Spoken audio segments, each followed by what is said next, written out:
A partir de agora, você terá ainda mais energia e disposição com Quilari Lúbica. Potencialize suas atividades com ainda mais vigor e alegria, unindo melhor em nutrição energética com um aumento de sua força criadora, da Kundalini. Faça já seu pedido, reservando aqui, em nosso contato, 14 9 97 41 33 48.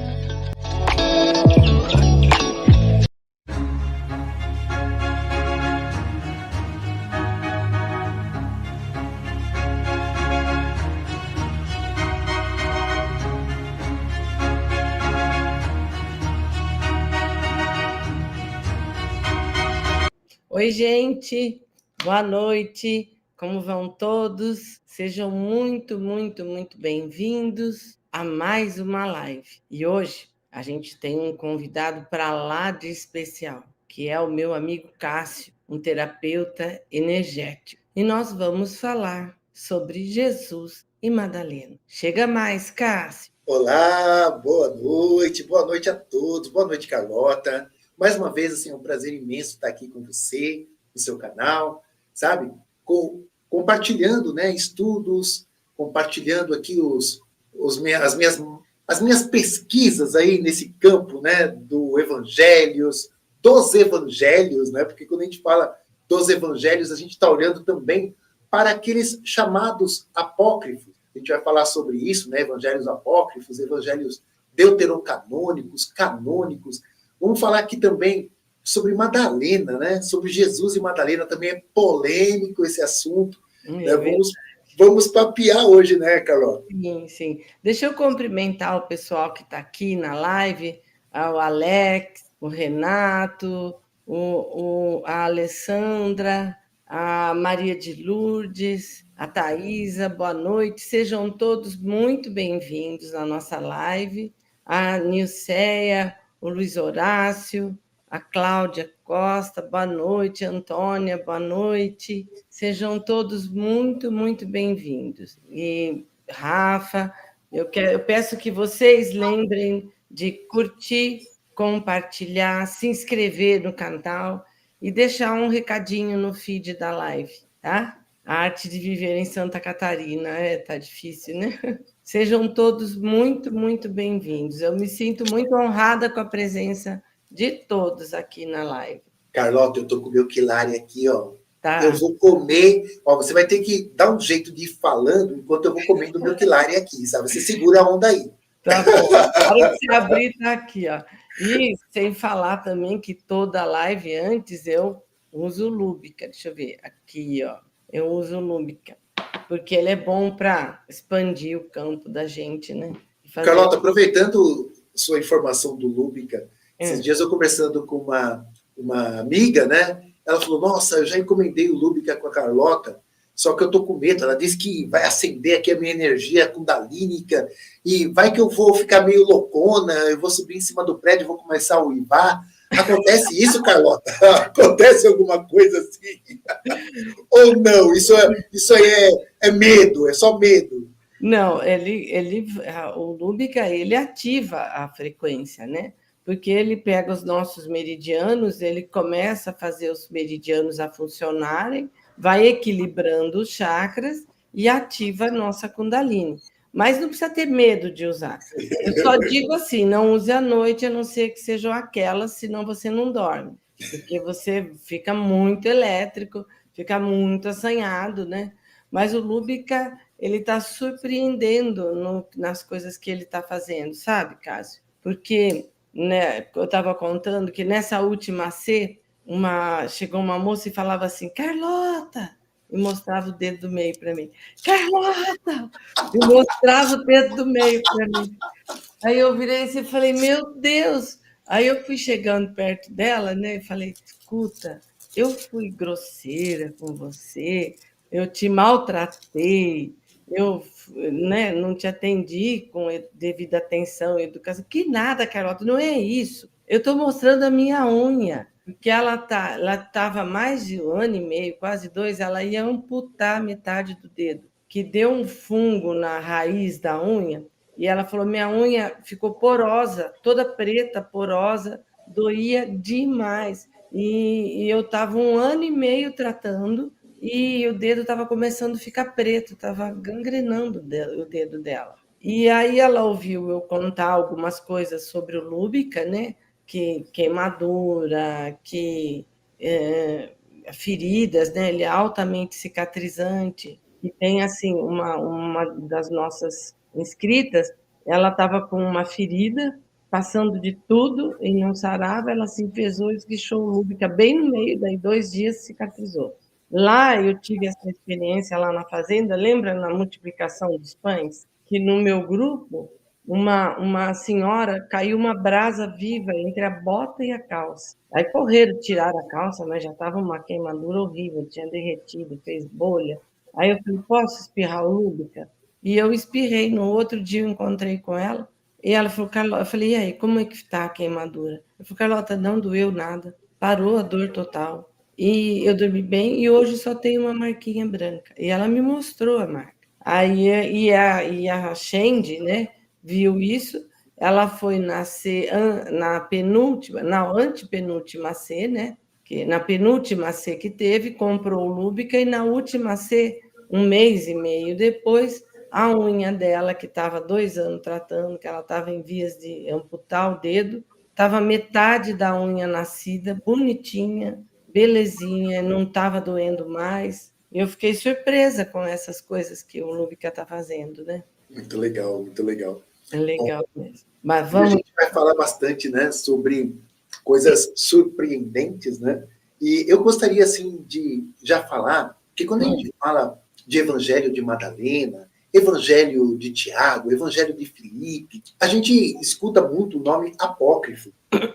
E se nós formos buscar lá no Google, né, no dicionário, a gente encontra a palavra apócrifo, quer dizer que não se deve dar crédito. Mas, se vocês forem procurar a etimologia da palavra apócrifo, quer dizer oculto, secreto, velado. E veja como chega as coisas para a gente. E o significado da palavra traz um sentido realmente completamente diferente. Porque se a gente pensa que apócrifo é algo que não se deve dar crédito, como a maioria das vezes a gente aprende assim, olha, apócrifo não se deve dar crédito. Deuterocanônico, mais ou menos, né? Vai dar para acreditar metade. E canônico é verdadeiro. Todo mundo está de comum acordo que aquilo é verdade, sabe? É como a gente escutar a palavra dogma, que a gente escuta dogma. Ah, dogma é uma coisa consensual, né?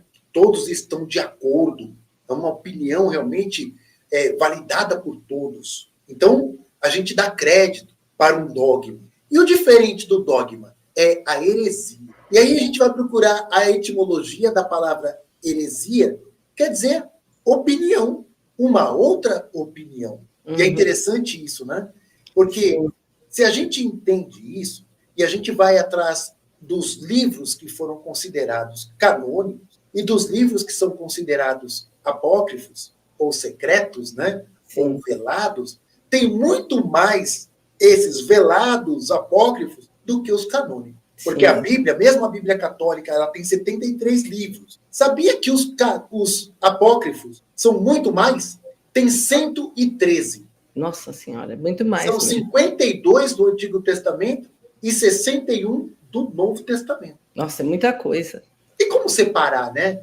O que é verdadeiro? Quem foi que separou o que é verdadeiro do que é falso? Foi naquele concílio que houve, não foi não? Que Roma queria ser a capital da religião mundial, enfim. E fizeram esse concílio ali, tiraram e puseram. Estou certa? Você sabe mais do que eu. Sim, a gente se depara com 3 concílios, né? Logo no comecinho. Constantino, ele chama um primeiro concílio, e é interessante a gente saber o seguinte, Constantino não era nem batizado. Eu teria muito mais autoridade para chamar um concílio hoje do que Constantino lá no passado. Por quê? Porque pelo menos eu fui batizado dentro da Igreja Católica, fui crismado dentro da Igreja Católica, por um período eu vivi os sacramentos da Igreja Católica. Constantino não. Tanto é que o Constantino ele chama o concílio de Constantinopla, que é a cidade dele, né? Ele chama esse concílio para definir questões importantes no começo da Igreja. Ele reúne ali alguns que bandearam para o lado dele e ele define como deveria ser a igreja cristã, o próprio Constantino. Sim. Que nada tinha a ver com o cristianismo. Nada. E aí a gente escuta aquela história, né, que ele viu um sinal no céu e pôs a cruz, né, nos escudos dos soldados, e eles foram para a batalha e venceram. E aí ele decreta o cristianismo como a religião oficial de Roma. Essa é a grande estratégia, o grande engodo, né? A mentira. E aí o que eles começaram a fazer? O que estava de acordo ali, que Constantino entendia que era por ali, que tinha que ser, os chamados pais da igreja, eles estruturaram. E aquele cristianismo, que eu gosto de chamar do cristianismo primitivo, que está realmente mais próximo, estava mais próximo do que Jesus realmente ensinou, começou a ser rechaçado, começou a ser tratado como heresia, começou a ser chamado de coisa herege, uma opinião contrária à de Constantino. Então, toda a patrística, ela estava de comum acordo com Roma. Uhum. E isso, às vezes, a gente não aprende. Dentro das igrejas, não. Não, nas academias, sim. Nas faculdades, quando a pessoa vai estudar teologia, ela aprende isso. Mas nas igrejas, não. Nos cursos de escola dominical, sabe? Na catequese. Nada se fala sobre isso. Não se fala. No meio acadêmico, sim. Aí se fala. E é interessante que quando Jesus ele começa a recrutar os seus, quando ele começa, né, a recrutar os seus seguidores, vinham pessoas de diversos lugares daquela região, da Europa, né, na época a Turquia chamava Anatólia, então muitos iam de lá também. A Turquia, ela faz divisa com a Europa, né? É um país que ele está, Europa e Ásia. Sim. Então, assim, a gente já foi em Dáquila para uma expedição em Turquia, é um lugar muito bonito. Quem não foi ainda tem a oportunidade de ir lá, porque, assim, foi um lugar que eu cheguei e fiquei encantado, sabe?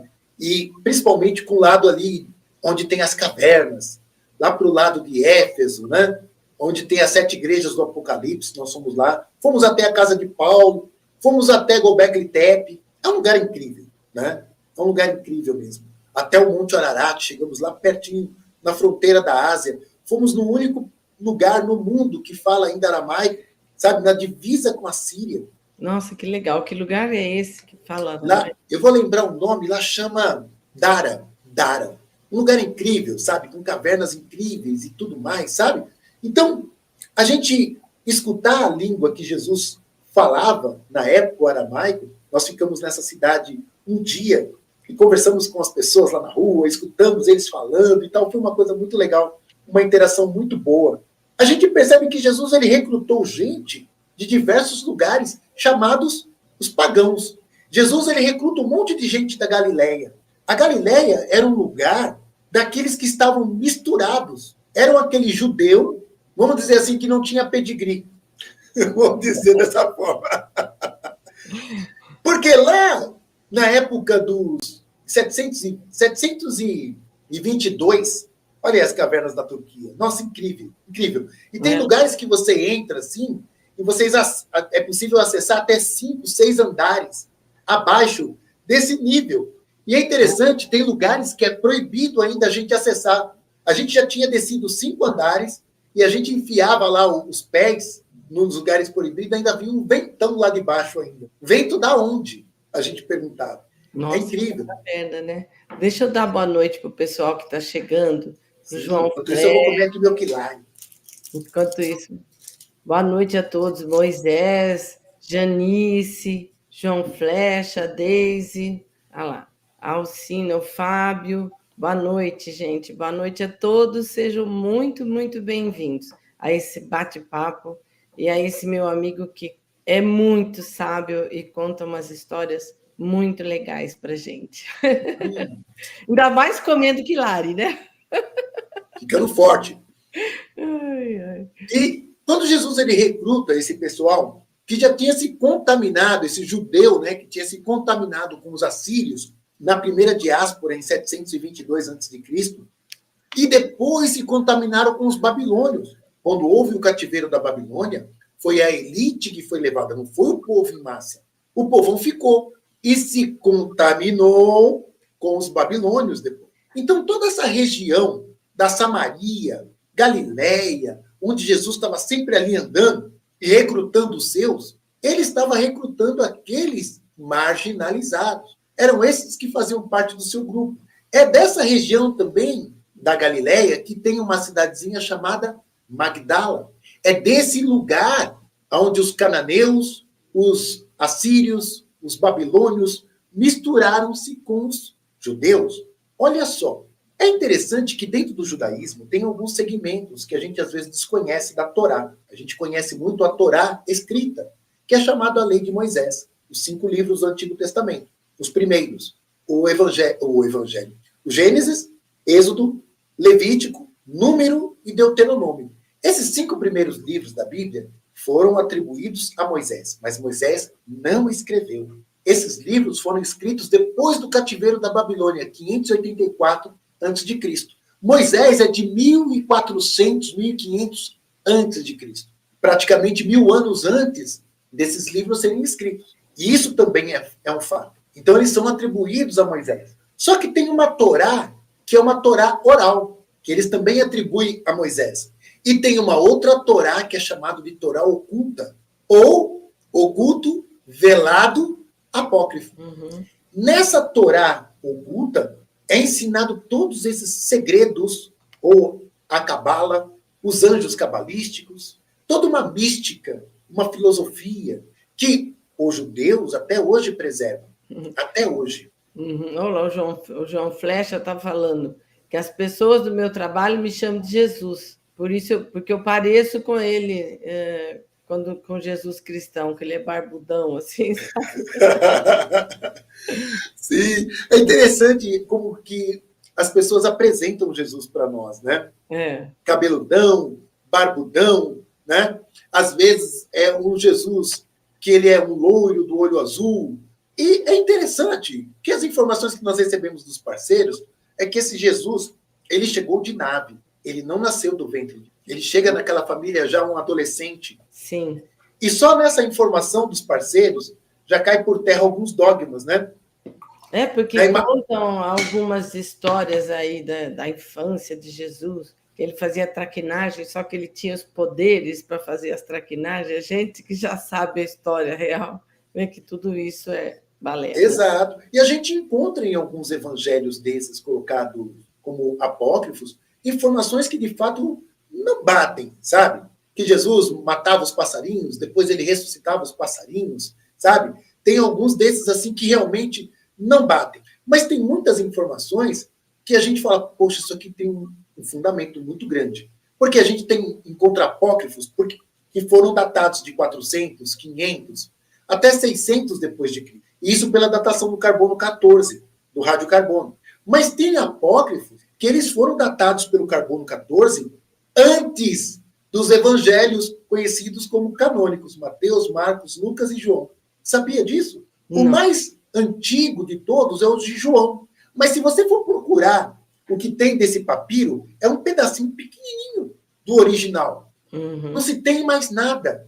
Aí você fala, mas de onde que saiu os 20 capítulos de João ou mais? Como que fizeram isso? Isso aí foi sendo construído lá para o século III, século IV da era cristã. Aí sim você tem os córdex desses evangelhos. Mas, originalmente mesmo, o que se tem é um pedacinho de um papiro. Um pedacinho pequenininho. E aí, quando eles fazem a datação do carbono 14, vê que o mais antigo é de João, cerca de 150 depois de Cristo. Então, há muitas dúvidas se foi realmente o João que escreveu, porque não tem nem a assinatura de João. Lá na época da patrística, eles nem chamavam lá no comecinho de Evangelho de Mateus, Marcos, Lucas e João. Olha, tem uma pessoa fazendo uma pergunta para você, Cássio. Sim. Partículas, eu não sei o resto do nome aqui. Cássio, fala um pouco sobre o que aconteceu com os apóstolos, partículas do aprendizado lá.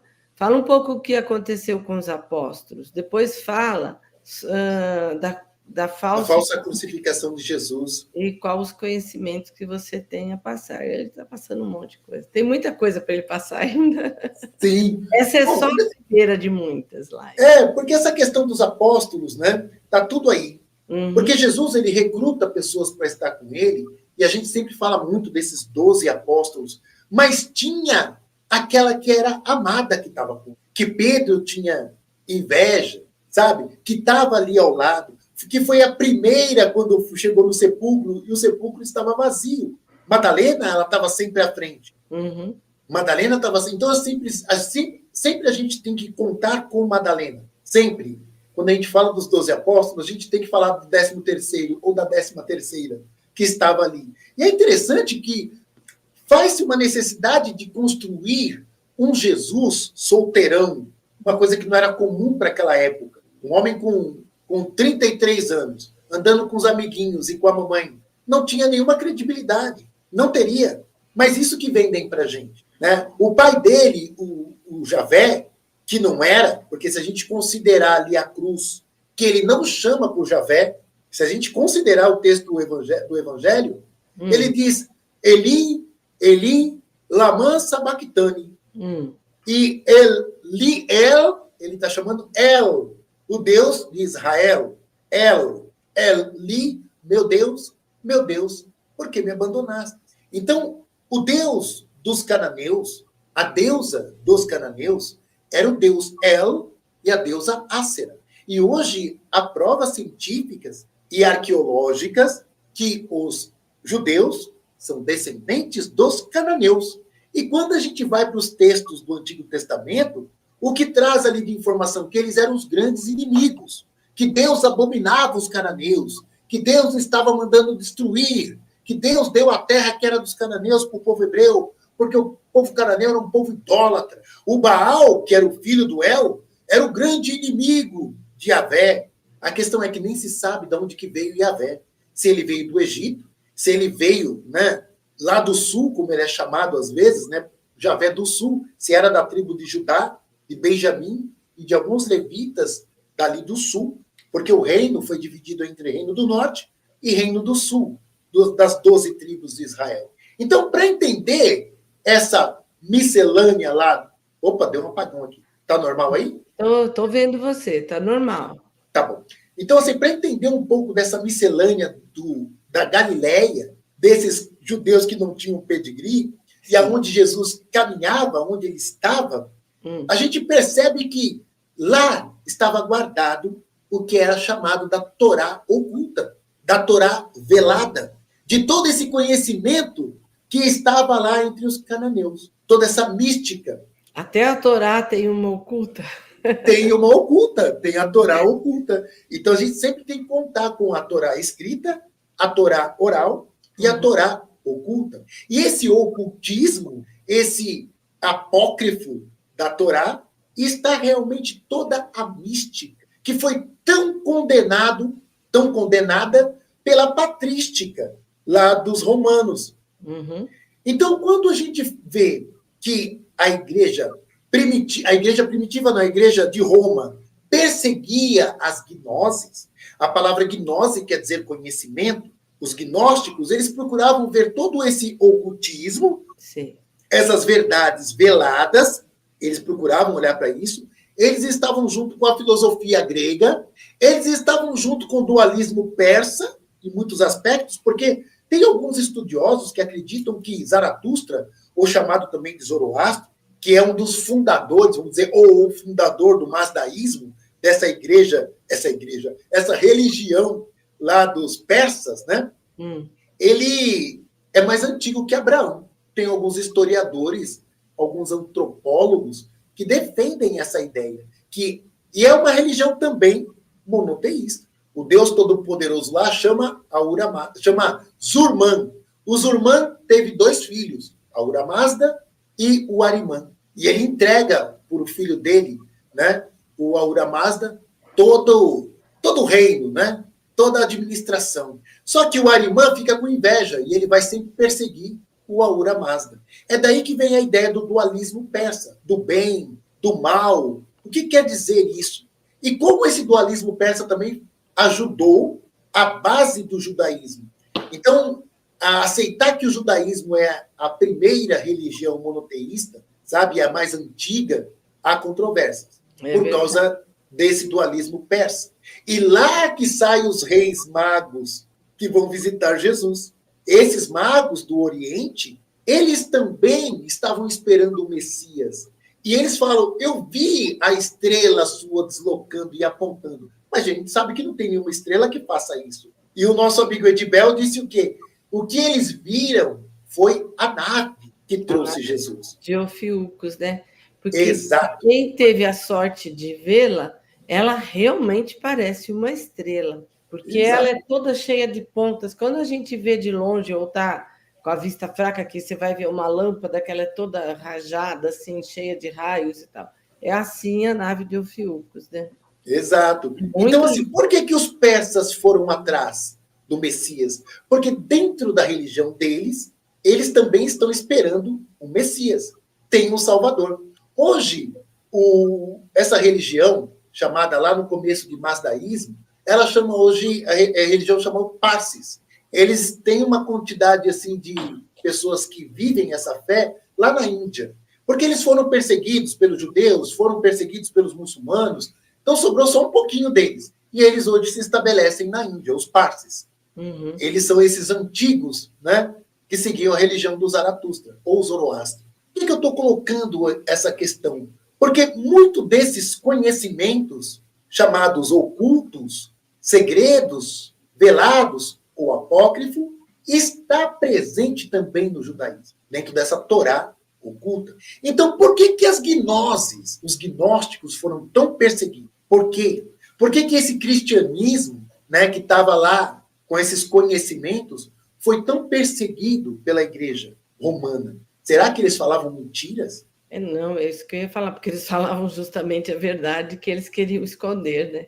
Porque o interessante é que tem... Sim, porque tem dogmas estruturados que não fazem sentido. Uhum. Porque se a gente puder questionar, porque como a palavra dogma é uma coisa assim que não se questiona, porque se você questionar um dogma é uma heresia, e se você é um herege, fogueira, né? Te cancelam. Hoje a fogueira é te cancelar, né? Te cancelam. Cássio, deixa eu perguntar uma coisa. Foi lá nessa época que o nosso querido G+O começou?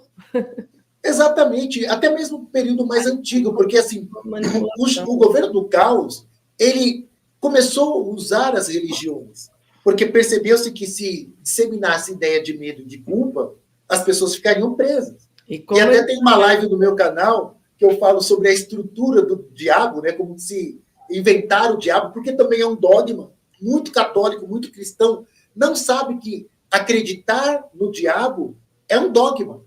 Um cristão não deve, sabe, não acreditar no diabo, no Lúcifer, no Satanás, porque senão ele não é um bom cristão. É um dogma. Se você disser que é um cristão e não acredita nesse diabo, você vai ser perseguido dentro da igreja. Você tem que acreditar. Então você não é cristão. Senão você não é cristão.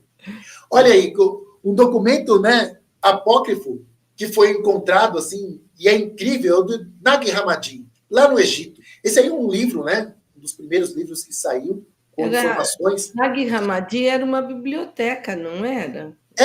É considerado uma biblioteca, porque dentro dessa caverna, né, um homem que cuidava do campo, ele foi procurar estrume de bichos dentro de uma caverna para cuidar da terra. O nome dele é o Mohamed. Ele entrou lá em 1945 e encontrou um jarro. Uns alabastros, né? Cheio de documentos escritos em couro, alguns em papiro. 52 livros. 52 livros, eu digo assim, porque na verdade eram 13 livros, que dentro desses livros tinham livros menores. Às vezes cópia, né? 2 livros do mesmo, 3, sabe? Mas no total 52 livros. Evangelho de Filipe, Evangelho de Madalena, Evangelho de Tiago, né? E assim por diante, Evangelho de Tomé, aliás. Evangelho de Tomé, Carta de Tomé. Tinha-se encontrado outros livros, um pouco antes, inclusive esse Evangelho de Madalena, mas esse achado dessa biblioteca, chamada Biblioteca de Nag Hammadi, é incrível. É uma coisa incrível. Que veio trazer... Não eram papiros, eram livros, como é que a gente pode dizer? Livros que a gente diz hoje artesanais, que a capa era de couro, ele é todo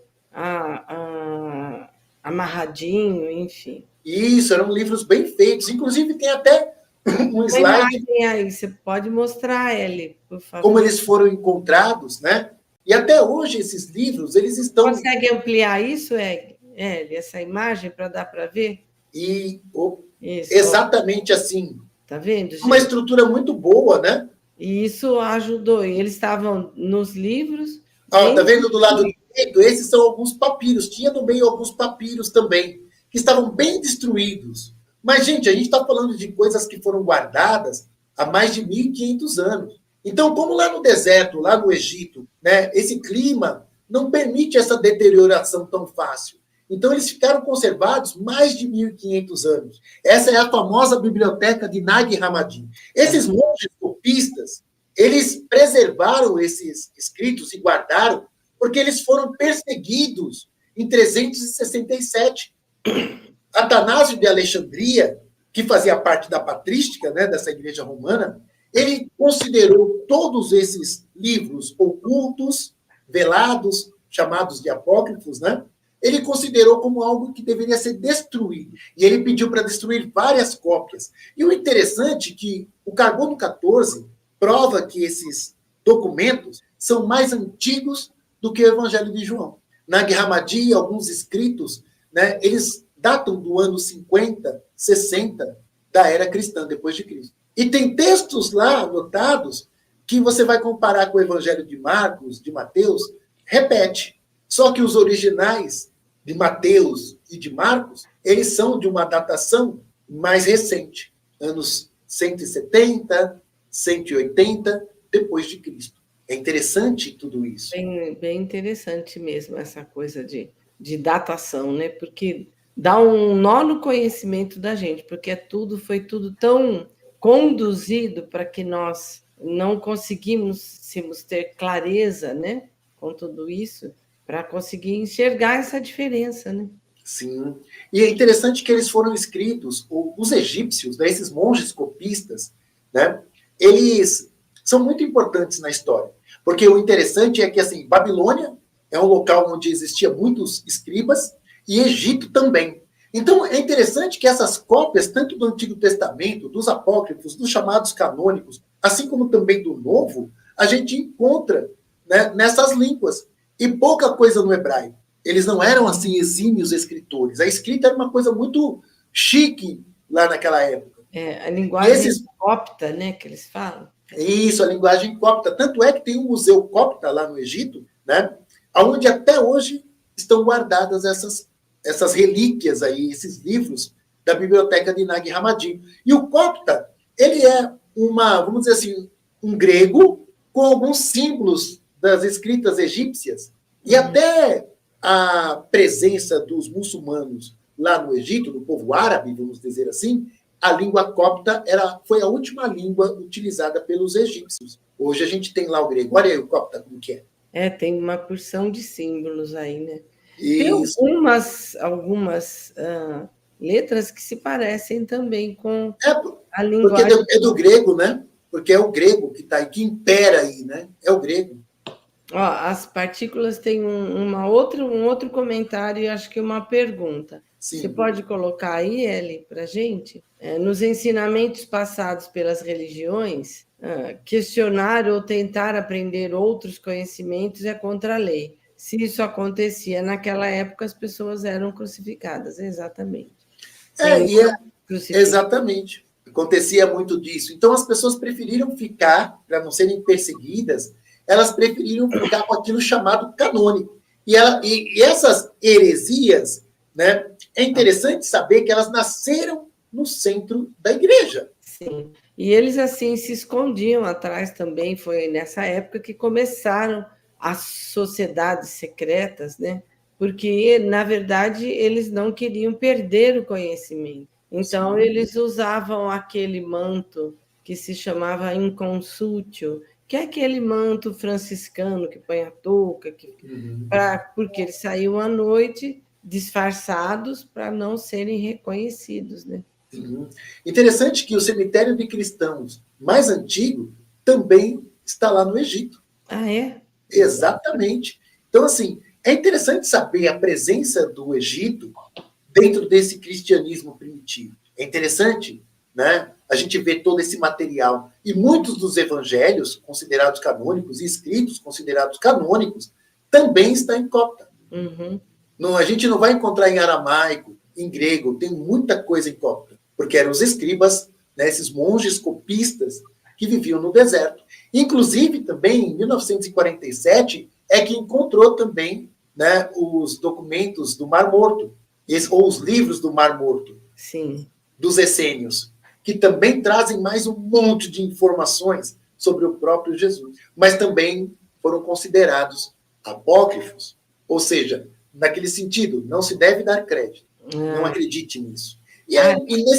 Nesses livros apócrifos, que mostra exatamente a proximidade de Jesus com Madalena, desses documentos de Nag Hammadi, do Evangelho de Madalena, né, que foi encontrada uma cópia um pouco mais antiga, e encontraram também uma cópia lá no Museu de Nag Hammadi, ou na biblioteca de Nag Hammadi, né, melhor dizendo. Esse Evangelho de Madalena foi Felipe que escreveu ou não? Tem o Evangelho de Tomé, ele fala de Madalena. E tem um momento que tem uma fala que é interessante, que diz Jesus assim, eu vou fazer de Madalena um homem. E as pessoas sempre estão discutindo o que Jesus quis dizer aí, sabe? Por quê? Eu acho que é porque o homem que comandava naquela época, não? Exatamente. Então, assim, ela estava tão próxima de Jesus, tão próxima, e isso despertava tanta inveja, né, que eu acredito que essa fala é até mesmo um trocadilho, né? Ou até uma piadinha. Tá bom, tá achando ruim, então ela é homem, tá bom? Deixa ela aqui. Não, e também, assim, Jesus passou muitos conhecimentos sobre a Kundalini, né? Kundalini, a energia primordial, a energia da vida, que era para ela, que os dois faziam isso, né? Exato. É interessante que também no Evangelho de Madalena, ela fazendo a narrativa e contando toda a intimidade dela com Jesus, o que eles faziam, as caminhadas que eles faziam, o trabalho que fazia, e a visão, sabe, que é chamada de cosmogonia, é uma visão completamente diferente daquela visão que a gente olha lá no livro de Gênesis, que o homem pecou e que também o homem vai parar no inferno, porque pecou, né? Não faz muito sentido essa cosmogonia quando a gente olha de Gênesis. É até mesmo assim, eles contam a história nesses evangelhos, chamados apócrifos, eles contam uma história de Adão e Eva como apenas uma historinha. Não tem realmente a existência, de fato, desses personagens. E é outra coisa também que perturbou a igreja, porque todos esses conhecimentos... Qual é, né, a história? Falhou um pouquinho, Carlota. Que hoje a gente sabe qual é a história de Adão, né? Da raça adâmica, né? Exatamente. Eu confesso que quando eu fiquei sabendo, me deu um pouco de nó na cabeça, assim, sabe? Sim. Essa história. Não, então, nós não viemos do macaco, viemos de Adão. E como é que essa bugada dá em todo mundo, né? Exatamente, exatamente. E é interessante, quando a gente consegue estudar um pouco mais, a gente percebe que toda essa cosmogonia do Gênesis, ela é uma cópia dos sumérios, dos babilônios, também dos persas, como eu falei há pouco. Uhum. Então, é uma cópia. Até mesmo a lei, o livro de Levítico, o livro de Deuteronômio, é uma cópia do Código de Hammurabi, escrito há 1800 a.C. Quando você vai procurar lá a Estela de Hammurabi, do rei Hammurabi, a lei Lex Talionis, olho por olho, dente por dente, que está lá no livro de Levítico, que está lá no livro de Deuteronômio, é uma cópia, colocado lá como lei de Moisés, é uma cópia. Olha aí, Madalena, né? Uma das primeiras, são pinturas antigas, uma das primeiras que vê Jesus, a primeira que vê ele ressuscitado, né? Na verdade, é a primeira. Olha, é a primeira. Tem um comentário aqui do Edu Energia. Existe um livro bem interessante chamado Evangelho Essênio da Paz, Edmond Bourdon, e que, segundo o livro, teve acesso aos manuscritos do Mar Morto na Biblioteca do Vaticano. A editora Pensamento, ele estava fazendo esse comentário. Sim. E a Maria de Lourdes, ela está fazendo, não sei se é comentário ou uma pergunta. No final, os vitrais das igrejas católicas, com aquelas torres apontando para cima, com vitrais de Jesus, com Jesus crucificado, aí eu não sei o que ela quis dizer. Eu acho que ela está questionando. Ela está querendo dizer para mostrar bem que Jesus foi crucificado, foi sacrificado. Exato. Mas a gente olha para essas histórias, como eu estava falando aqui dos dogmas, né? Eles fizeram de tudo para tirar a deusa. Sim. E aí, o que eles colocaram no lugar? Colocaram Maria. Uhum. Só que é interessante, Maria é esposa de José ou ela é esposa do Espírito Santo? Ficou uma confusão essa coisa na cabeça de José, né? Né? Todo mundo. Uma confusão na cabeça de José. De todo mundo. Exato. Não, porque assim, via que o José era muito mais velho que a Maria. E na época, a Maria tinha 16 anos quando ela, entre aspas, né, deu à luz a Jesus. E ele meio que escondia a Maria, ele sumia, né, para não dar espaço para não ser caçoado, porque todo mundo achou que ele que tinha que ser o marido de Maria, enfim, tem uma história aí. Exato, aí você vê que na Bíblia José queria afastar-se de Maria, abandoná-la em segredo, porque o filho não era dele. Pois ainda veio um anjo dizer, pode segurar, anda lá. O filho não é teu, mas você vai criar. A gente tem... E aí fica a pergunta, o Espírito Santo é uma pomba? É uma pomba? A terceira pessoa da Santíssima Trindade? Maria é a pessoa, se a gente vai olhar assim, é o ser humano mais conectado com a Trindade. Porque ela é mãe de Deus, segundo o dogma católico. Ela é esposa do Espírito Santo, ela é filha de Deus Pai. Tem ser humano mais conectado com a Trindade? Não. Não. Mas ela não é deusa. Como ela pode ser mãe de Deus e não é deusa? Não existe hierarquia na Trindade, outro dogma. É tudo igual. Pai, Filho e Espírito Santo é tudo igual. Não tem hierarquia. Mas Maria não pode interceder junto a Jesus. Aliás, junto a Deus. Ela intercede junto a Jesus. Olha cada coisa, não? São dogmas. Então, mas o dogma, como não pode ser discutido, a gente tem que aceitar. A gente aceita e pronto. Então, ela não é deusa.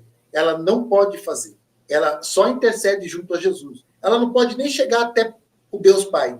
Mas no concílio, quando se reza o credo niceno-constantinopolitano, que fala que Jesus é Deus de Deus, luz da luz, Deus verdadeiro de Deus verdadeiro, gerado, não criado, consubstancial ao Pai, foi uma definição desses concílios, de Nicéia e de Constantinopla. Então, esses três concílios que a gente estava falando lá no comecinho, né, de Efésios, de Nicéia e de Constantinopla, são esses concílios que definem esses dogmas mais importantes da igreja primitiva, da igreja romana, que foi estruturados nesses concílios por essa patrística que nós conhecemos hoje, chamado dos Santos Padres. É. Mas toda a presença do feminino que está nessa cabala, né, ou cabalá, como na essência deve ser chamada, ou nessa Torá oculta, que era muito forte lá na cidade onde veio Maria de Magdala. Magdala era uma cidade que estava conectada com toda essa história da Torá oculta. Ah, legal. E é um conhecimento que eu acho diferente, né? Deixa eu só dar uma lembradinha a todos que estão no canal, sejam bem-vindos, que estão chegando, cumprimentando, boa noite a todos. Eu agradeço e honro muito a presença de todos aqui no nosso canal. E, gente, lembra do triplo C. Curta, comenta e compartilha.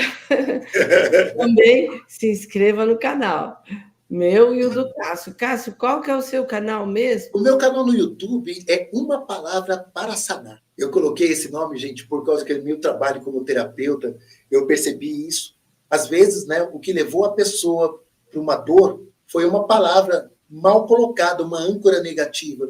E o que vai tirá-la daquela dor também é uma palavra, uma âncora negativa. Sabe? Às vezes a gente uma âncora positiva aí, no caso. Exato, uma âncora positiva, desculpa. Uma âncora negativa levou a pessoa para o sofrimento, uma âncora positiva tira a pessoa do sofrimento. Então, por isso que eu coloquei esse nome, Uma Palavra para Sanar. E a gente conversa de tudo lá, né? Principalmente sobre Bíblia, né? O povo que gosta, né, de história, Bíblia, história da religião, a gente conversa bastante lá. É um prazer tê-los lá no meu canal, né? E eu falo, vocês podem procurar lá lives que eu falo sobre esses temas. Separadamente, né? Separadamente. A Sheila, ela está perguntando assim, se Maria engravidou do Espírito Santo, quem nasceu dela? Se Jesus chegou com 12 anos na nave de Ofiú? Então, essa que é a questão. Não tem esse nascimento de Jesus do ventre de Maria, sabe? E só nessa informação, onde é que está o dogma da Imaculada Conceição? A gente fala, não teve essa morte na cruz. Jesus, com um ser transmutado, pura energia, né, na sua condição divina, vamos dizer assim, como é que pode morrer? Então, outro dogma que a gente também fala assim, não, Jesus não pode morrer. E aí fala, não, mas ele morreu para salvar a gente. Aí a gente olha para um Apocalipse, que cada anjo, quando derrama uma taça, quando o cordeiro lá do Apocalipse, que dizem que é Jesus, abre cada selo, 7 selos, eles que fazem a destruição da terra. A gente fica preocupado com a besta do Apocalipse, né? Besta do Apocalipse. Que a besta do Apocalipse dá uma barridinha com uma cauda lá, derruba uma estrela ou outra, mas é quem faz a arruaça toda é o cordeiro, é o anjo, ou são os anjos das 7 igrejas do Apocalipse, eles que destroem a terra. Se a gente pegar para ler bem, e o livro do Apocalipse também é um livro que demorou muito para fazer parte do que é chamado da Bíblia, né? O conjunto de livros. Ele foi entrar lá para o século IV. Uhum. E se a gente olhar bem o Apocalipse, ele tem uma estrutura meia do livro de Enoque, que também é um livro apócrifo. Sim. Que os primeiros cristãos, eu digo a igreja primitiva, considerava. Tem textos do livro de Enoque na carta de Judas, na carta de Pedro, até mesmo nas falas de Paulo, quando Paulo fala do primeiro céu, do segundo céu, do sétimo céu. Então, o livro de Enoque era um livro muito respeitado na igreja primitiva.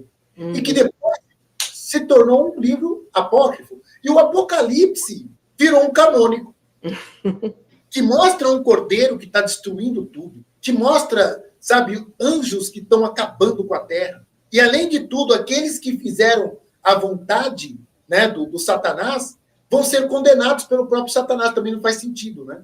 Pô, se os inimigos de Deus que estão ali, né, do lado de Satanás, pô, deveria ser bem tratado lá no inferno, né? É verdade. Não faz sentido isso também. Então, quando eles chegarem lá no inferno, o Satanás vai maltratar os parceiros dele. Então, tem um monte de coisas que não fazem sentido. Um monte. Mas a gente aceita como verdade. Mas me conte mais sobre Jesus e Madalena. Sim. Então, o que acontece? Quando Jesus, Madalena, ela não é uma mulher qualquer, porque ela tem um título da cidade dela. Você pode ver assim que uma das Marias que aparece lá, né, no túmulo de Jesus, Maria, esposa de Cleofas. A mulher era a propriedade de alguém, sabe? A Maria de Jesus, esposa de José, né, que ora é a esposa do Espírito Santo, a gente tem que entender isso. Mas Maria de Magdala, ou Maria Madalena, ela recebe o nome da cidade dela, ela tem um título da cidade dela. E era interessante também saber que era muito comum as mulheres na época, quando elas ficavam viúvas, ou então os pais tinham uma única filha e deixava toda aquela herança para aquela mulher, os fariseus, as pessoas, os doutores da lei, ficavam de olho, porque eles queriam a fortuna daquela milionária. Não é diferente da igreja de hoje, não. Uma vez eu lembro de uma vez que eu vi uma senhora que faleceu, né, lá na igreja onde eu participava, e ela deixou em testamento a casa dela para a igreja que ela participava, que era uma comunidade, né? Uhum. Quem mandava a paróquia. Então a casa, na verdade, ficou posse da paróquia. Nenhum centavo daquela casa serviu para dar uma reformada na igreja, como era o sonho daquela senhora que participava daquela igrejinha. Foi uma coisa a herança da fulana, né? Para quem é que vai? Cada um quer uma fatia. As indulgências nasceram assim. Os dogmas nasceram assim. Então a gente precisa questionar tudo isso, né? E aí a gente pega um livro do Apocalipse, que o profeta que escreveu em nada se parece com o evangelista João, ou que o escreveu as cartas, porque a estrutura é completamente diferente, a estrutura do Apocalipse, que tem um Deus que ele já começa dizendo que ele detesta e amaldiçoa as obras dos nicolaítas. De quem? Então, você sabe, os nicolaítas. E quem eu acredito que deveria ser mais um outro grupo da igreja primitiva, né, o de gnósticos, perseguidos pela igreja romana. Porque nessa época a gnose era muito perseguida, né? Há também outra coisa também, que os outros movimentos, como os montanistas, que eram os segmentos de Montano, eles acreditavam no batismo do Espírito Santo, na oração em línguas e profecias e tudo mais, como os pentecostais de hoje. A igreja romana perseguiu Montano e acabou com o desenvolvimento dele. Que foi assim, vamos dizer assim, o primeiro movimento pentecostal lá do século II. E o Apocalipse vem trazendo toda essa, vamos dizer assim, esse ódio, e ainda põe na boca de Deus, né? Eu abomino, eu amaldiçoo, eu detesto a obra dos Nicolaítas. É um Deus vingativo. Esse mesmo Deus que foi apresentado lá no Antigo Testamento, que destrói, sabe? Que manda matar, que como mandou matar, acabe com os cananeus, destrua todos. Os merovingios também, né? Os merovingians, já alguns dizem que é dessa linhagem, né? Dessa linhagem de Jesus com Madalena. Sim. Dessa linhagem. Porque o que diz a história? Que depois de Cristo ter feito a obra dele, ele teve, sim, filhos com Madalena. E daí veio uma linhagem do sangue real, Santíssimo Graal. Os franceses fazem um trocadilho com isso, do sangue real, do Santíssimo Graal. Uhum. O ano passado eu fiz uma expedição lá para a França e fomos para os caminhos de Madalena. É interessante que... E o Cássio caiu. Vamos aguardar um pouquinho que ele retorne. Eli, você está aí com ele? Voltou. Voltou. Lá na França, Madalena é como aqui no Brasil, Nossa Senhora Aparecida. Não falem mal. Tem gente que fala assim, eu sou devoto de Nossa Senhora Aparecida. Mas se você pergunta, mas de Maria, mãe de Jesus? Eu gosto, mas eu sou mais devoto de Nossa Senhora Aparecida. Mal sabe que é a mesma coisa, sabe? Mas, e lá na França é muito forte. E tem os caminhos de Madalena. Nós fomos até a igreja de Madalena, uma das igrejas mais antigas e bonitas que eu já conheci. E lá tem uma trajetória que é feita, que sai de barco e vai até Jerusalém. Um caminho que é feito, que é chamado do Caminho de Madalena. Tudo pelo mar, sabe? Mas e eles acreditam piamente. Embora É muito perto. É muito perto. Quando a gente olha a França, Turquia, sabe? Jerusalém, Síria, a gente percebe distâncias gigantescas aqui no Brasil, né? Mas quando a gente está ali na Europa e vai para esses países, é muito perto. É muito perto. Então, assim, a gente tem que ter essa visão, que não é uma coisa assim tão distante. E falar que Madalena circulava entre a França e Jerusalém e Turquia, não tem nada de absurdo. Nada de absurdo mesmo. Então, diz que depois de tudo isso, sabe, Madalena foi para a França. Uhum. E que ela chegou lá grávida. E essa história é muito forte no sul da França. Na França toda.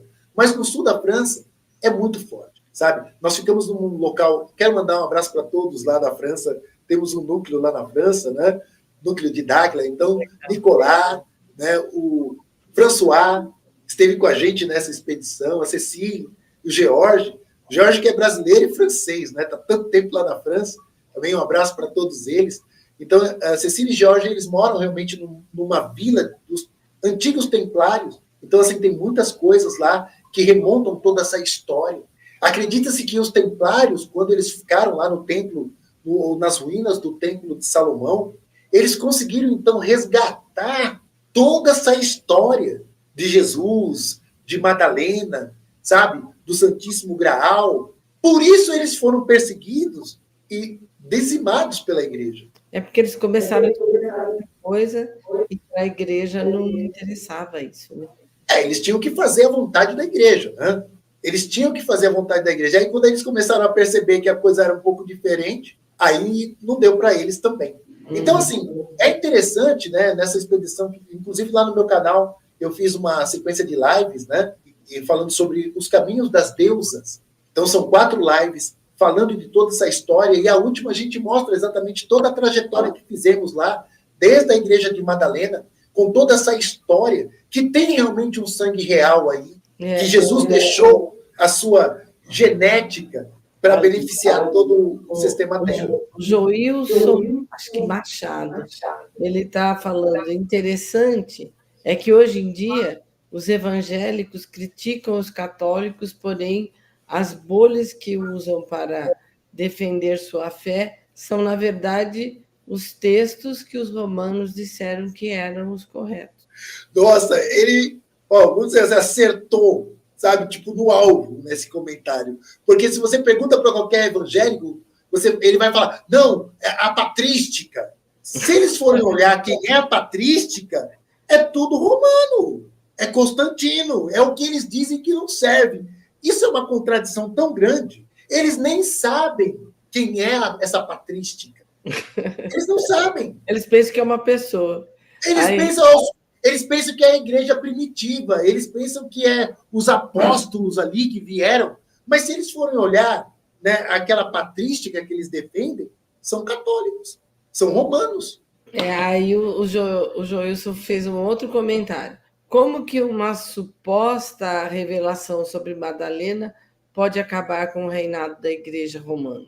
É interessante porque, assim, eles precisam defender, né? Vamos falar assim, desse cristianismo romano. Eles precisam defender o medo, eles precisam defender a culpa, eles precisam defender o pecado original, que esses livros chamados gnósticos dizem que não tem fundamento. Eles precisam defender o medo, a culpa, o inferno, o Satanás. Eles precisam defender tudo isso, porque senão eles não comem e não bebem. É isso, eles estão estruturados assim. Eles estão estruturados dessa forma. Então, assim, eles não vão dizer que não é. Não vão. Porque senão eles vão dar um tiro no pé. Um exemplo, quando eu fiz uma live no meu canal dizendo que não existe o demônio, eu peguei um livro do Padre Quevedo, que é Antes que os Demônios Voltem. Esse livro, o Padre Quevedo foi feliz e infeliz, né? Porque ele foi um cientista, de fato, e buscou toda a história, desde o dualismo persa, passou pela Babilônia, veio fazendo uma trajetória dizendo como que se foi construindo a ideia do demônio. Que para o judeu lá no antigo não se tinha essa ideia de demônio, e aí isso foi entrando também com a presença dos gregos, né? Essa presença helênica, e tal. Padre Quevedo ficou 7 anos de banco, calado por causa desse. Ah, é? Foi um tiro no pé. Foi o Papa Negro, que é o chefe dos jesuítas, né? Que realmente colocou o Padre Quevedo de novo na ativa. Pois eu fiz essa live mostrando, olha, isso aqui é fato, gente, escrito por um padre, dizendo que esse Satanás, esse Lúcifer, não existe. Aí é o único não existe do Quevedo que eu falo que estava certo, sabe? Os crentes vieram com tudo para cima. Calma, Carlota, come o quilari, toma água. Então, assim, os crentes vieram com tudo para cima, me xingando, brigando comigo. Por quê? Porque eu disse isso. Essa ideia de defender, né, esses dogmas é muito interessante para eles que estão estruturados. Eles comem, eles bebem, eles têm carro bom. Se vocês pesquisarem os padres, esses padres que são os popes, todos eles têm uma fortuna de, no mínimo, 40 milhões de reais. 40 milhões. É só você colocar lá no Google, fortuna dos padres. Você vai lá ver. Eu sou contra as pessoas prosperarem? Claro que não. Eu acho estranho quem está prosperando assim e fez voto de pobreza, castidade e obediência. Isso eu acho estranho. De carro importado, de terno caro, de viagens. Isso que soma, né, todo o patrimônio deles. Isso eu acho estranho. Esses dias teve uma menina que ela fez uma música de louvor chamada O Evangelho de Fariseu. Eu adorei essa música. Eu falei, nossa, fala bem o que eles vivem. Fala muito bem o que eles vivem. Depois vocês procurem, coloca lá no YouTube, Evangelho de Fariseu. Eu acompanho muito toda essa situação. Então, assim, é por causa disso que eles não vão dizer a verdade. Porque eles comem e bebem com a mentira. Tá bem, Carlota? Inteirona? Muito bem, muito bem. Engasguei, gente. Tá sem som, Carlota, não estou te escutando. Tá muito seco o ar aqui, eu engasguei. Campo Grande geralmente fica assim, né? Inverno, é assim. Tudo bem, gente. É muita poeira. E essa questão, assim, sobre Madalena e sobre Jesus, eu não tenho a pretensão hoje de esgotar o assunto. Mas eu precisaria fazer essa introdução para vocês entenderem, né, como que se estruturou essa ideia do apócrifo, do canônico, do deuterocanônico, né, que no judaísmo tem disso, aonde Jesus foi recrutando os seus, porque quando fizeram a pergunta, e os apóstolos? Na Bíblia tem um grupo dos 72, depois você põe o Google aí, o grupo dos 72, é um número cabalístico, que mostra que é uma multidão. Então, quando fala dos 12/13 apóstolos, né, a gente não pode esquecer desse número de pessoas que foram treinadas também por Jesus, que era um grupo muito grande, que éramos nós, dimensionais ali, sendo treinados. Que estamos aqui, né, nesse fechamento de história e do ciclo de 5.125 anos. Então, assim, começa lá no Egito Antigo, passa por toda essa história, por isso que a gente foi lá para o Egito, e a gente tem que ir para lá mesmo, e a gente passa pelo tempo de Moisés e passa pela 722, né, nessa primeira diáspora aí dos judeus das tribos do norte, e a gente passa pelo templo, passa pelo cativeiro da Babilônia, entende o porquê que esse povo lá da Galileia era tão rechaçado, por que Jesus recruta esse pessoal, o porquê que traz Madalena dali também, porque vem com todo esse conhecimento antigo, oculto, e todos esses segredos. Depois vocês podem procurar no YouTube, gente, vocês colocarem lá Biblioteca de Nag Hammadi, vocês vão ver assim muitos estudiosos, acadêmicos, falando realmente com propriedade desse assunto. Tem muita gente estudando isso agora, né?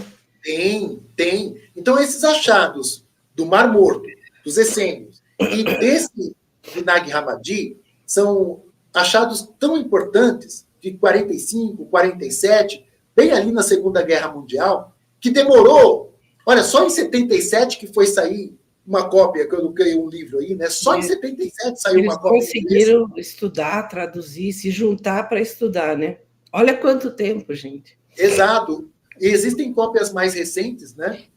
De 2007, desses documentos, né? De Nag Hammadi. E é interessante a gente olhar para o cristianismo primitivo, que não tem nada a ver com essa patrística, não tem nada a ver com esse cristianismo romano, com essa e com toda essa questão que nos passam hoje. Aí o Joilson está falando, dogma, medo, dogma, culpa, dogma, inferno, verdade, e aí ele fala o que foi de fato a Santa Ceia. Não sei se era mesmo pão e vinho que degustavam. Coloca aí para mim, Eli, aí, e o que você pode falar dessa questão? Era isso, Cássio? O que você sabe sobre a Santa Ceia? Então, a Santa Ceia era, nessa festa da Páscoa, era uma ceia feita pelos judeus, sabe? Eles celebravam a Páscoa, a saída, né, lá do Egito, a história está tudo lá no livro do Êxodo. E era muito comum o judeu, nessa festa, ele comer, né, os pães ázimos, que é os pães sem fermento, lembrando da pressa que saíram do Egito, que não deu para fermentar o pão, e eles tomavam vinho, eles tinham o costume também de comer ervas amargas. Tinha todo um ritual essa festa, Sim. Que não tem nada a ver com o bombom, o chocolate, o coelhinho que a gente tem hoje, que é mais um monte de distorção. Eu era criança, eu falava, mas coelho bota ovo? De chocolate? É tanta mentira que colocam na nossa cabeça, sabe? Que é complicado se libertar de tudo isso. Porém, o judeu, ele tinha o hábito de tomar vinho com álcool mesmo. Na fermentação, o álcool é natural nesse processo da uva. Porque vira uma briga hoje. Tinha álcool, vinho daquela época? Não tinha? Sempre teve, sabe? Inclusive, lá pertinho do Monte Ararat... A própria fermentação da uva faz o álcool, né? Exatamente. Então, assim, lá no Monte Ararat, do ladinho tem a Geórgia, que fazia parte da ex-União Soviética. Por isso que eu falo que é tudo bem pertinho. Então, lá no Monte Ararat, do ladinho do Ararat tem a Geórgia, depois vocês que gostam de pesquisar, pesquisem, encontraram um jarro antiquíssimo, que eles dataram de 8.000 anos atrás. E era realmente um jarro de vinho. Era uma cerâmica bem grande, onde eles deixavam ali o vinho para fermentar. Ah, que legal. Tanto é que nas bodas de Caná, a narrativa diz o quê? Que era costume servir o vinho bom no começo, e quando as pessoas já estavam embriagadas, servia o vinho ruim.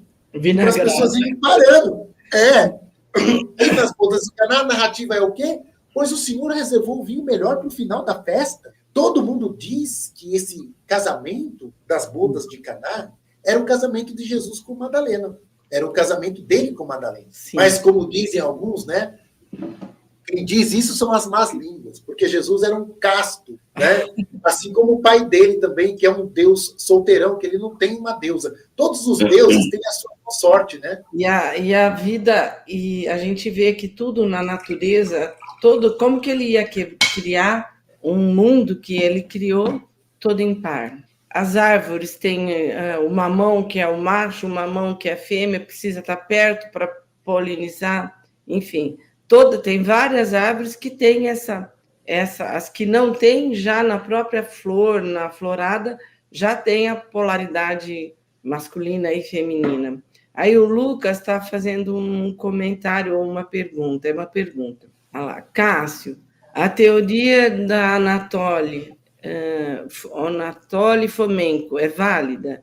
E ele diz que Jesus vai depois do que sabemos, mas, pelo que sei, veio muito, muito antes. E o que você pode dizer sobre isso? É interessante que tem realmente correntes que pensam isso, né? Mas se a gente olhar para a história mesmo, quando foi feita a datação do antes de Cristo e depois de Cristo, tem um erro gigantesco aí de quase 6, alguns dizem que até de 7 anos. Então, hoje, a gente não está em 2024. Na verdade, a gente já está em 2030 para 31.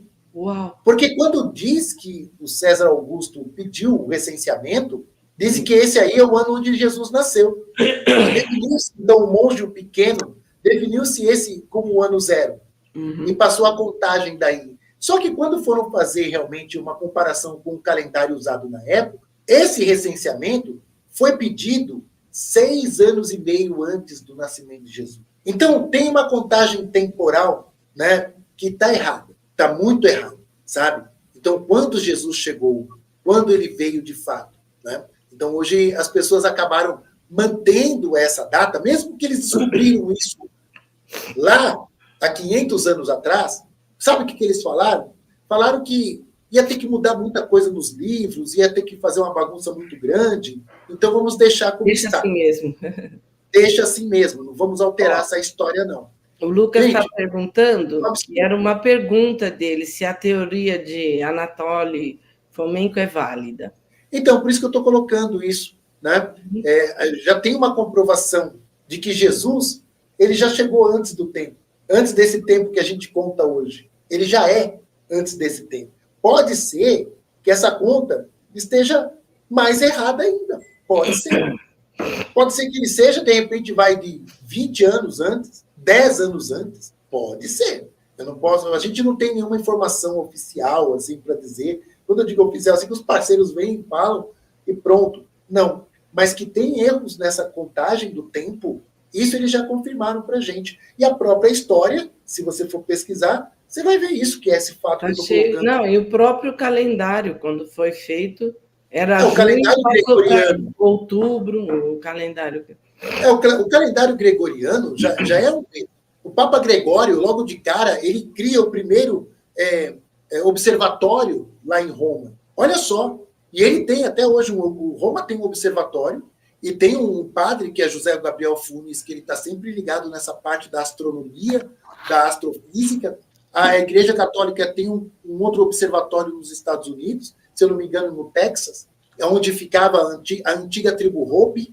E por que escolheram aquele lugar? E a tribo Hopi era uma tribo que dizia que eles foram ajudados muitas vezes pelos povos formigas, o povo formiga que morava no centro da Terra.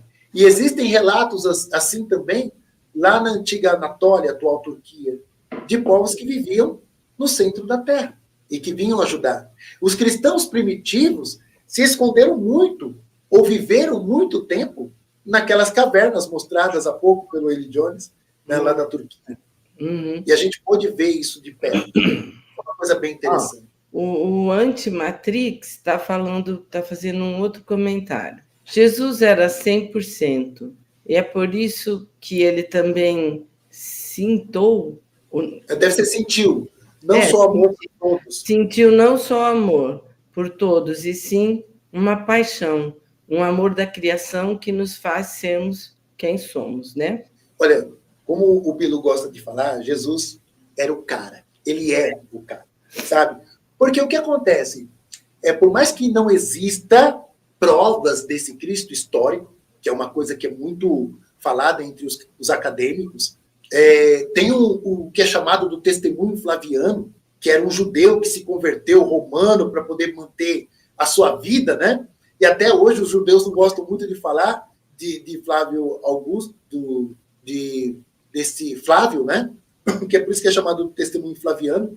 Ele tem uma interpolação no livro dele, no livro que ele conta a história dos judeus, tem uma interpolação, ou seja, colocaram lá o testemunho que o Cristo foi morto na cruz e tal, e aí aqueles que defendem esse Cristo que morreu na cruz, eles correm atrás, né, desse testemunho de Flávio José, né, o testemunho flaviano, para dizer, olha, tem uma narrativa extra-bíblica provando que Jesus existiu. Os que preferem, não, mas os evangelhos, para mim, já diz toda a verdade. Para o historiador, não serve. Teria que ter uma narrativa extra-bíblica, uma narrativa fora do contexto, isso, né?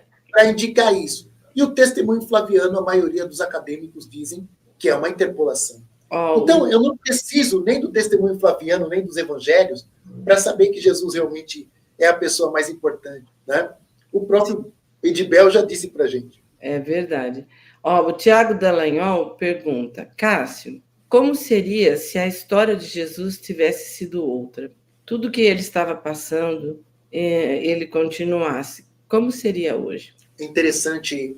Tem alguns filmes, né, que seria muito interessante vocês assistirem. Tem um que é dos anos 90, que é o Estigmata. Ele está muito baseado no Evangelho de Tomé. E é uma moça que ela está estigmatizada e tal. É interessante vocês pesquisarem também esse fenômeno chamado estigma. E assista esse filme chamado Estigmata. Porque muita informação diferente vem desses evangelhos chamados apócrifos. E tem um outro filme também, o filme do Dan Brown, que ele está muito baseado no evangelho, né, de Madalena. Sim. Que conta toda a relação dela com Jesus e tudo mais, né? Então, esses dois filmes são interessantes da gente assistir, porque eles estão baseados nesses evangelhos lá de Nag Hammadi, sabe? Então, a história de Jesus, ela é diferente. E isso que choca. Essa história é inventada, porque até mesmo a paixão de Cristo, a nossa cabeça está voltada assim, para um sofrimento constante. É de uma criança que vem peladinha e que vai embora peladinha. Esse filme é Estigmata, é um filme bem antigo, mas que é um filme bom, sabe? E também tem o Código da Vinci, saiu o livro do Dan Brown, depois fizeram o filme, né, o Código da Vinci, que é interessante de se assistir. Então, a história de Jesus é diferente, sabe? E ela é libertadora. Não é porque é uma história diferente que não é uma história libertadora. E essa paixão que colocaram pra gente, do sofredor, daquele menino que vem peladinho, que vai embora peladinho, sabe? Aquele texto que fala assim, que diz que Jesus disse essa frase, né? As raposas têm as suas tocas, os pássaros têm os seus ninhos, mas o filho do homem não tem aonde reclinar a cabeça. Nossa, ele é um sem-teto. Ele dá a túnica dele, ele não tem nada. E aí se estrutura toda uma teologia de pobreza. No meu canal eu tenho palestras sobre as teologias de libertação, teologia do pentecostalismo, teologia da pobreza. Eu falo sobre o arminianismo, eu falo sobre Calvino. Vão lá, gente. Vocês vão ver assim correntes teológicas diferentes. Esse pentecostalismo, o neopentecostalismo, a gente precisa entender um pouco dessas correntes teológicas e perceber... A gente vê que tudo isso, na verdade, é uma massa de manobra, né? Exatamente. De pensamento. Exatamente. Responder para a Laís que ela está perguntando se a live vai ficar gravada. Sim, vai ficar gravada, Laís. Sim. Continua. Então, assim, quando a gente olha para essas histórias contadas, essas teologias contadas, porque se a gente parar para perceber que cada teologia traz uma informação nova, e até mesmo tem, assim, no meio dessas teologias, os decretos, mas os decretos é do mentalismo. Eu decreto isso, eu decreto aquilo, quem faz a linha da vida faz decretos, faz âncoras positivas, isso é do mentalismo. Mas a Mary, quando funda a ciência cristã, ela traz o decreto. E hoje em dia o pentecostalismo, né, os coaches cristãos, os pastores coaches, os pastores do decreto, gente, é uma miscelânea. É uma coisa muito louca. Sabe, se você colocar lá no Google, lá, pentecostalismo de candomblé, você vai ver manifestações dentro do ambiente pentecostal, ou neopentecostal, que é igualzinho às manifestações do candomblé ou da Umbanda. E porque lá são demônios, ou seja, na Umbanda, no candomblé, são demônios, e lá é o Espírito Santo. Você olha para a cadência da música, é a mesma coisa, o transe, a queda. Por que um lado é Deus e o outro é o demônio? As pessoas precisam questionar. É a dualidade, né, Cássio, que é colocada nisso. Só o meu que é o legal, o seu não é. Se você não pensa igual a mim, você não é legal. Exatamente. Então, assim, tudo isso também, gente, eu trato nos meus atendimentos como terapeuta, né? E eu quero deixar aqui à disposição também o meu contato, que é o DDD 11 9 5320 5069. Se você quiser marcar um atendimento, se você quiser fazer uma mentoria, eu tenho várias mentorias, inclusive mentoria dentro desse campo da paranormalidade, da parapsicologia, pessoas que são interessadas no fenômeno religioso, entender como pode ser explicado os fenômenos religiosos, sem que seja Deus ou demônio, tem explicação. Tem pessoas que gostam desse tema, então eu tenho uma mentoria voltada para esse assunto. Eu tenho uma mentoria voltada também para o desenvolvimento das paranormalidades, né? Das habilidades. Sim, acho que eu era uma das suas primeiras mentorandas, né, Cássio? Sim, exato, faz bastante tempo. Eli, você consegue pôr escrito, Eli, para o pessoal anotar? Cássio, fala devagarinho que o Eli vai... Ah lá, ele já escreveu o seu telefone. Isso, né? 5320-5069. Exatamente. Fala diretamente comigo, né? Podemos marcar o seu atendimento e tratarmos de todos esses assuntos. Porque tem pessoas que falam, aqui em casa está mal assombrado, aqui tem espírito, eu estou perturbada, né? Tem obsessores. Gente, tem caminho para tudo isso, tem cura para tudo isso. Na verdade, assim, no meu parco entendimento, a gente vê que isso que todo mundo acha que é o demônio e tal, na verdade é a manifestação da Kundalini que está descontrolada, ela está muito ativa e a pessoa não sabe controlar. Esse é um dos fatores, né? Isso também é um dos fatores. E até mesmo os trejeitos, né? E como ela vai serpenteando o corpo e como a pessoa fica com aquela vibração, né? Aí eu falo assim, ó, tá vendo? O demônio encostou ali, é uma pombagira. Já falei, é um demônio de pombagira. Já coloca a pombagira como demônio. Gente, é uma coisa, muito interessante. A mesa lira da Magda lá em... Eu lembrei de você, Cássio, as coisas que você me contou da mesa lira. Nossa, é muito bom. Quem está em PH, quem quiser ir lá conhecer o trabalho da Magda Varenga, é um trabalho muito legal. E ela, quando ela bate, tem uns... A gente vai falar cano, mas não são, que eles são com notas, né? Diversas timbres. E cada um está ligado a um chakra. Quando ela batia nos canos lá, eu quase caía da maca, de tanto que vibrava a coisa. Ela ficou assim, ela falou, não sabia se você estava passando mal. Acho que era a pombagira que chegou, Carlota. Não foi a pombagira que chegou. Mas eu tremia, porque vibrava muito o chakra. Ela falou, seus chakras já estavam abertos, agora o pêndulo roda na horizontal, de tão aberto que está. Mas... porque vibrava muito e eu quase caí da maca. Eu falei, vou pro chão daqui a pouco. Pois é. Então, assim, hoje, Carlota, eu quero, assim, finalizar fazendo um convite para todos, né?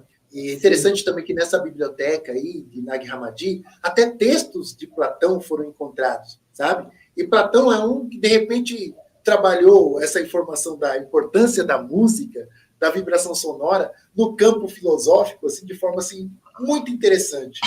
E vai ter um evento, eu vou pedir para o Eli Jones colocar aí o chamado, né, para esse evento. Você consegue deixar... O pessoal ver, Eli? Consegue aumentar? Põe a gente no cantinho e deixa grande o cartaz para a turma ver. Eu vou estar em São Paulo nesse dia, mas é aniversário do meu netinho. E não vai conseguir pegar. Gente, ó, é o primeiro festival de música dimensional. Esse festival, muito gente, legal. Tem uma característica muito interessante, porque ele vai ser em 432 Hz. Vai ter esses monstros, né, da música, pessoas assim muito, muito despertas, né, trazendo muita informação. Então vai ter a Regiane Sol, o Ovni Rock, o Victor Culanes, o Renato e a Angelique. Ó, só fera na música. O Lipe também, outro fera na música. Betinho, outro fera na música. Só olha tem só, fera, muita gente boa. Gente, o primeiro festival de música dimensional vai ser no dia 10 de agosto, às 16 horas, no Esporte Clube Pinheiros, a rua Angelina Mafel, 493, Jardim Europa, São Paulo. Gente, esse festival vai ter um valor de R$150, porém, terá que ser pago em BDM digital. Olha, gente, a oportunidade que você tem hoje de abrir sua carteira do BDM. Olha só, você abre a carteira do BDM, você começa, então, a gerar essa frequência de prosperidade. O BDM digital é um meio de pagamento que está crescendo cada vez mais. Pra você ter uma ideia, hoje o BDM digital ele está cotado em 12,17. Gente, começou com 3,80. Começou e foi crescendo, crescendo, crescendo, e só está crescendo. Então, você vai ter essa oportunidade de conhecer esse meio de pagamento, participar desse festival. Olha quanto apoio, né? BDM, TVCH, está sempre com a gente aí, né? Divulgando conhecimento, estão apoiando todo esse desenvolvimento. Essa realização é do D432, e mais informações vocês terão aí no telefone, o DDD 54 99 213 4664. E eu estarei, gente, eu fui convidado para palestrar nesse evento. Então, eu estarei também fazendo palestras. Então, vocês podem também conseguir o ingresso de vocês, porque ele está à venda no site, é o www.d432music.com.br. Então, não perca essa oportunidade. Marque essa data, 10 de agosto, às 16 horas. É muito legal esse festival. Tá bom, gente? O primeiro festival. Eu consigo dar um jeito para... dá uma escapadinha, né? Dá uma escapadinha. Né? É que eles ficam, como a gente está aqui agora em Campo Grande, eles ficam muito saudosos, né? Sim, ficam meio assim, grudado. Mas eu imagino que vai ser gravado, depois vai ser publicado para quem não puder estar, sabe? Vai ter um jeito de acompanhar. Com certeza a TVCH vai estar, né? Divulgando isso. A TVCH geralmente já apresenta tudo ao vivo, né? Apresenta tudo ao vivo. Quem não puder estar no evento, com certeza vai ter essa oportunidade. Eu vou me certificar direitinho se vai ser transmitido ao vivo também esse show. Acredito que sim. Mas vale a pena vocês prestigiarem presencialmente, sabe? Vai valer muito. Então é isso que eu queria partilhar com vocês. Eu tenho muito mais ainda a falar sobre essa questão da trajetória de Madalena, mas em 1 hora, 1h40, 2, 3, 4 horas não dá para falar tudo. É muita coisa. Tem muita coisa para falar disso. A gente combinou 1 hora, já estamos 1h40, mas é muito legal a conversa. O pessoal está agradecendo. Nós é que agradecemos a presença de vocês. Irene, obrigada pela dica. Obrigada pelos comentários que eu estou lendo aqui, que o pessoal falou que o meu cabelo está bonito, hoje está penteado. Fez uma escova, né, Carlota? Hoje está penteado. Gente, muito obrigada pela presença de todos aqui na nossa live, né? E aí a Tatiana está falando o seguinte: sempre me interessei muito pela história de Jesus. Obrigada por compartilhar tanto conhecimento conosco. Eu que agradeço a presença do Cássio aqui na live, a disponibilidade dele para estar contando as histórias, porque ele é uma enciclopédia ambulante, né, que sabe muita coisa mesmo. E a cada 5 minutinhos de conversa com ele, a gente aprende um monte de coisa. E é isso, gente. E agradeço também a presença de todo mundo aí, sabe? E lembra sempre, curta, compartilhe, comenta e se inscreve no nosso canal. Sim. Cássio, eu deixo as considerações finais aí. Carlota, eu quero agradecer o seu convite, né, para estar aqui no seu canal. Sempre é um prazer imenso estar aqui trocando ideias, compartilhando, trocando com as pessoas, né? Você vê quantas trocas boas, pessoas trazendo comentários assim fantásticos. A gente vê que são pesquisadores, são pessoas interessadas mesmo. Então a gente tem que continuar, sabe, buscando conhecimento. Essa semana o pessoal de Dáquila começou a postar no Face, no Insta, que a era da crença passou, que agora a era é do conhecimento. Assim como diz o nosso amigo Edibel, busquem conhecimento. Acho que é o único jeito da gente ficar livre das crenças limitantes, das manipulações, das mentiras. Então, assim, a gente tem que buscar esse conhecimento constantemente. Então, sigamos, assim, nessa energia de pesquisadores, né, incansáveis, sabe? Para que a gente possa realmente viver aquilo que eu acredito que Jesus disse, de fato. Conhecereis a verdade e a verdade vos libertará. É isso mesmo. Eu agradeço todos os elogios pelo meu cabelo penteado. Que chique! Ai, ai. Obrigada, gente. Vocês são os amores. Cássio, um beijo grande no coração. Beijo. A gente continua. Essa foi só a primeira. Continuamos. Fala mais. Obrigada a presença de todos. Tchau, tchau. Quarta-feira tem mais. Beijo.